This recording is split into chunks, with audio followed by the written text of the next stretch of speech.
It was 3:47 a.m. at Paisley Park, and something was terribly wrong. Prince had been in Studio A for 40 straight hours, mixing the same 4 bars of a track over and over again. His sound engineer, Marcus Webb, watched through the control room window as Prince adjusted the same frequency for the 100th time, his movements becoming slower, more confused, less precise. "Prince, we need to take a break," Marcus said through the intercom. "You've been at this for 2 days straight." Prince didn't respond. He just kept moving faders, his eyes glazed, sweat pouring down his face despite the air conditioning. Marcus felt his stomach drop. Something was catastrophically wrong, and Prince was either in denial or too far gone to recognize it. What happened in the next 2 hours would become a race against time and against Prince's legendary refusal to show weakness. It was October 2015, and Prince had been working on what he called his most important album in years. He'd barely slept in weeks, surviving on coffee and pure creative obsession. His inner circle had noticed he'd become even more reclusive than usual, spending every waking moment at Paisley Park perfecting this new music. But nobody questioned Prince. You didn't question a genius at work. Marcus Webb had been Prince's lead engineer for 7 years. He'd witnessed the legendary work ethic, seen 48-hour sessions before. The man seemed to operate on a different frequency than normal humans, requiring less sleep, running purely on creative energy. But this session felt different. This wasn't creative flow. This was something darker. The session had started normally 2 days earlier. Prince came in with a new track idea, excited and energized. For the first 12 hours, everything was productive. Prince laid down keyboards, guitars, bass, drums. He recorded vocals. But around hour 16, things changed. Prince began obsessing over a single 4-bar section, convinced the kick drum wasn't sitting right in the mix. He'd adjust it microscopically, listen, adjust again, never satisfied. By hour 24, Prince had listened to those same 4 bars approximately 300 times. His explanations became less coherent. "The frequencies aren't aligned with the spiritual vibration," Prince would say. Marcus had worked with Prince long enough to know he spoke in spiritual terms about music, but this was different. This wasn't Prince the mystical artist. This was someone whose brain wasn't processing correctly. By hour 30, Prince's movements had become erratic. He'd reach for one fader and grab another. His speech was slurred. He kept wiping sweat from his forehead. When Marcus suggested taking a break, Prince became aggressive. "I know what I'm doing. I've been doing this for 40 years. Don't tell me when I need a break." So Marcus backed off, watching nervously. But by hour 36, Marcus knew this was a medical emergency. Prince stood up from the mixing board and immediately stumbled, catching himself on the console. His face was pale. His breathing was rapid and shallow. And, most terrifyingly, when he tried to speak, his words came out scrambled. "The purple frequency needs to, the drums are, I can't." Aphasia. Marcus recognized it because his father had suffered a stroke. The inability to form coherent sentences. The confusion. Prince was having either a stroke or some kind of severe neurological event. "Prince, I need to call an ambulance," Marcus said firmly, reaching for his phone. Prince's response was immediate and fierce. "Don't you dare. You call anyone and you're fired." "I'm fine. I just need to finish this mix." But Prince wasn't fine. As he tried to sit back down, he missed the chair completely and fell. Marcus caught him before he hit the ground, and the man in his arms felt fragile in a way that contradicted everything Prince represented. Holding Prince up, Marcus felt how much weight he'd lost. His skin was burning with fever, and when Marcus looked into Prince's eyes, he saw terror. Not terror of medical crisis, but something deeper, the terror of losing control, the terror of admitting weakness. "Marcus," Prince whispered, his voice suddenly small, "I can't stop. If I stop, it means I'm not. I have to finish." In that moment, Marcus understood. Prince's legendary work ethic, his refusal to show weakness, wasn't just dedication. It was armor. It was how Prince protected himself from being mortal. If he never stopped working, he never had to confront his limitations. But right now, That armor was killing him. Marcus made a decision that would either save Prince's life or end his career. "I'm calling 911. You can fire me tomorrow. But right now, you're having a medical emergency, and I'm not watching you die to protect your ego." Prince tried to protest, but his body wouldn't cooperate. Within minutes, sirens approached Paisley Park. But here's where it got worse. Even as paramedics rushed in, even as they checked his vitals, Prince kept insisting he was fine, just tired, just needed to finish this mix. His blood pressure was dangerously high. His temperature was 104 degrees. He was severely dehydrated and showing neurological symptoms. But Prince fought every attempt to help. "I have work to finish," he kept repeating. The paramedics explained they couldn't force Prince to go to the hospital unless he was unconscious. Prince, despite clearly being in crisis, was alert and refusing treatment. It was a nightmare. Marcus watched helplessly as Prince signed a form refusing transport. The moment the paramedics left, Prince tried to return to the mixing board. He made it 3 steps before collapsing again. Marcus caught him.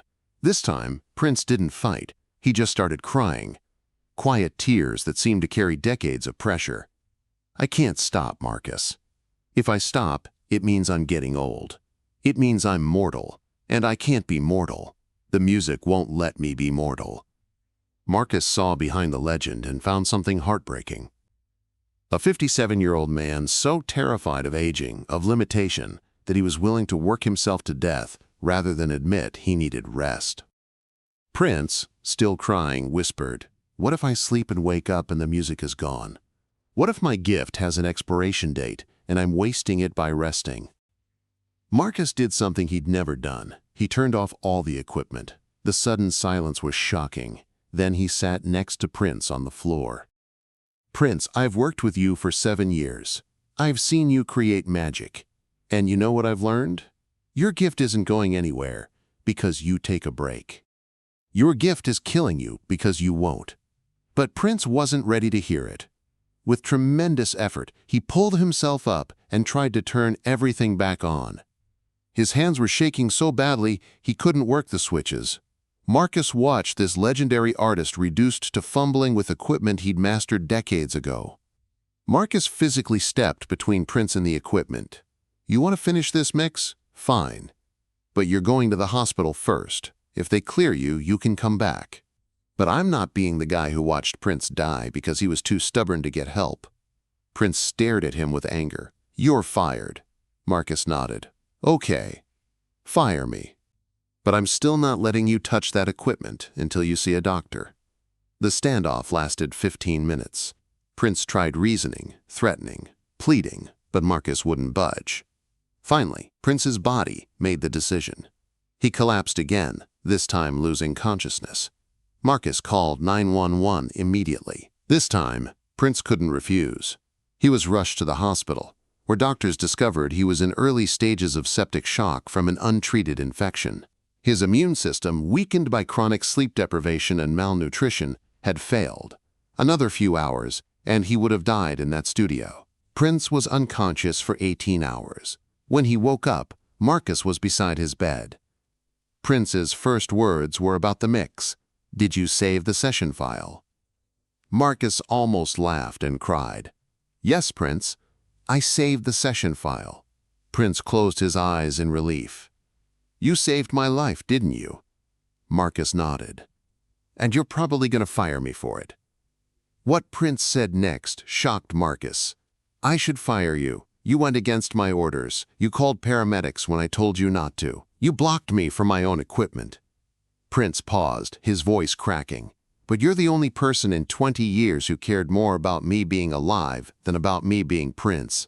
So no, you're not fired. You're the only person I trust now."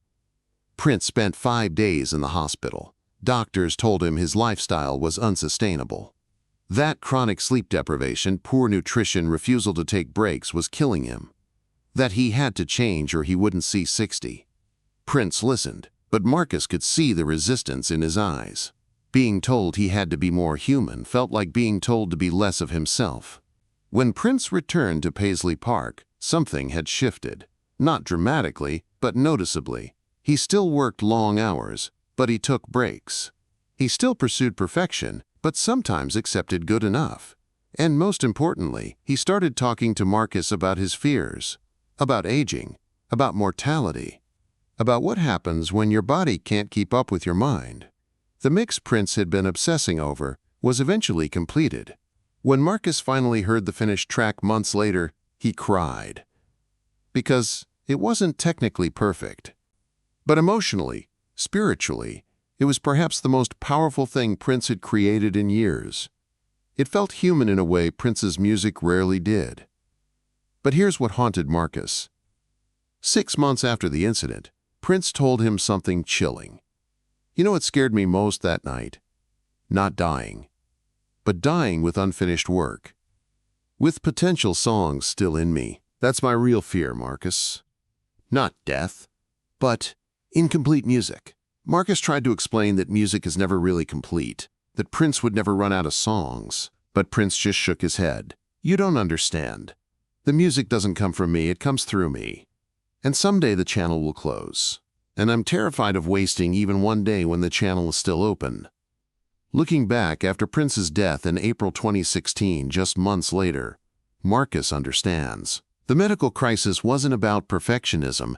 It was about an artist who knew, somehow, that his time was limited, that the channel was beginning to close, that every moment away from music was potential songs lost forever. Prince wasn't being irrational when he refused to stop working. He was being prophetic. When Prince died, Marcus was devastated, but not surprised. He'd seen the writing on the wall that night in the studio. He'd seen a man so committed to his art that he'd rather die creating than live without creating. The official cause was accidental overdose, but Marcus knew the real cause. Prince had worn himself out, had pushed a human body past its limits in service of a gift that demanded everything. The mix Prince was working on that night was released posthumously. Critics called it some of his most emotionally mature work. Fans said it felt different, more vulnerable, more human. Marcus listened to it once and never played it again, because he hears what nobody else hears. He hears 40 hours of obsession. He hears a man fighting his own mortality. He hears someone trying to outwork death. Marcus still works at Paisley Park, now a museum. Sometimes late at night when tourists are gone, he sits in Studio A where it happened.